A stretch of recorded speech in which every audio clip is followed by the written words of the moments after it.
ग्वालियर से भागा हुआ 16 साल, फिर I went to Delhi. Delhi में सारे काम किए, एसटीडी बूथ में काम किया, साइबर कैफ़े में काम किया, फिर डीवीडी डिस्ट्रीब्यूट करी। वहाँ से बॉम्बे आया, बॉम्बे में डीवीडी बांटी। फिर यहाँ पे ऐसी दोस्त ऑडिशन करने जा रहा था, रूममेट, तो उसके साथ चला गया पैदल पैदल और महाड़ा में ऑडिशन दिया। वहाँ पे मुझे एक टीवी शो मिल गया। टीवी शो मिला तो वो आर्मी शो था।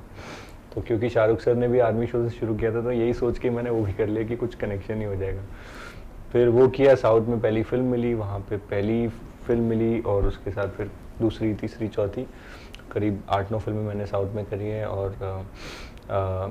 एक बैरी जॉन सर जिन्होंने शाहरुख खान को सिखाया, उनसे मैंने ट्रेनिंग भी करी थिएटर की जब मैं बॉम्बे में था।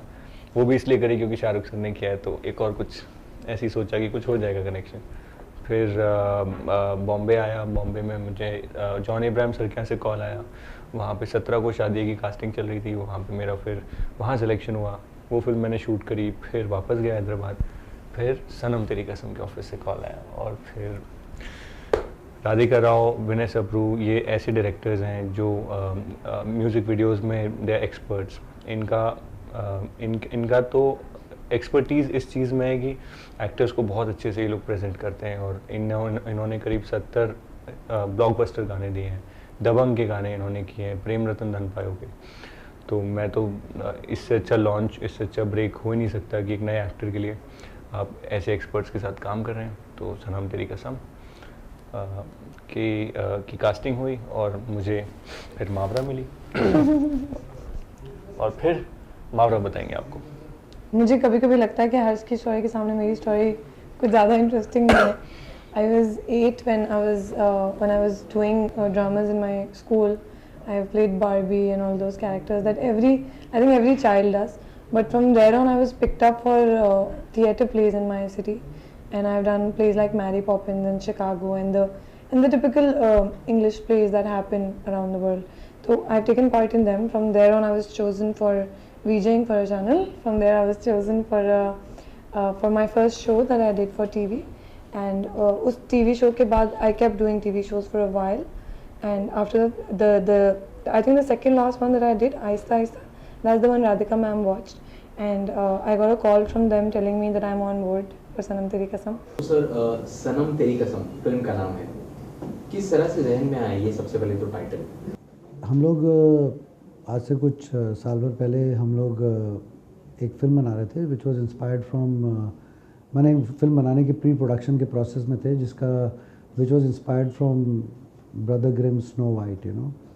और उस वक्त हम लोग एक then we came across a subject which was requiring newcomers, you know. And फिर जब नए लड़का नई लड़की की एक कहानी होती है ना, तो उसमें एक लव स्टोरी होती है, उसमें एक म्यूज़िक बहुत इंपॉर्टेंट रोल प्ले करता है, यू नो. तो कोई भी लव स्टोरी जैसे मैंने प्यार किया है या क़यामत से क़यामत तक है या आशिकी 2 है, उसमें म्यूज़िक एक बॉडी एंड सोल होता है पिक्चर का, यू नो. तो जब हमने अपनी पिक्चर का म्यूज़िक शुरू करने की शुरुआत की, तो हमारी पिक्चर की उस वक्त बेस लाइन हुआ करती थी a love story still with a curse, you know. And we always wanted a title song which was based on curse, you know. तो कर्स का जैसे हिंदी में कहते हैं बद्दुआ, यू नो. तो मैं और राधिका सोच रहे थे कि बद्दुआ अपने आप में एक नेगेटिव वर्ड होता है, यू नो. तो उस पर एक हम लोग एक टाइटल सॉन्ग एक रोमांटिक फिल्म का कैसे बना सकते हैं, यू नो. तो उस वक्त हम प्रेम रतन धन पायो के गाने डायरेक्ट कर रहे थे उस दौरान, और हम हिमेश रेशमिया जी से मिले वहाँ पे, यू नो. और हमने हिमेश जी को ये बुलाया कि भाई हम एक लव स्टोरी बना रहे हैं और हमारा ये हमारा बेस लाइन है. तो उन्होंने बोला आप मुझे एक दिन दीजिए, फिर मैं आपके लिए कुछ बना के लाता हूँ.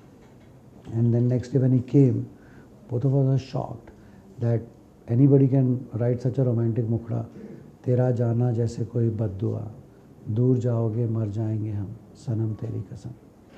एंड जब उन्होंने बताया तो हमने कहा बट हिमेश जी आपने तो हमें हमारा टाइटल भी दे दिया. सो ये टाइटल सनम तेरी कसम एक्चुअली जो तेरा जाना जैसे कोई बद्दुआ, दूर जाओगे मर जाएंगे सनम तेरी कसम. So that's the end of that मुखड़ा जो हिमेश जी ने किया था. And that's how we got our title. And actually it is Himesh Reshamia ji who gave us the title. So this is an honest film with a hope and with a line for the future is what Sanam Teri Kasam is.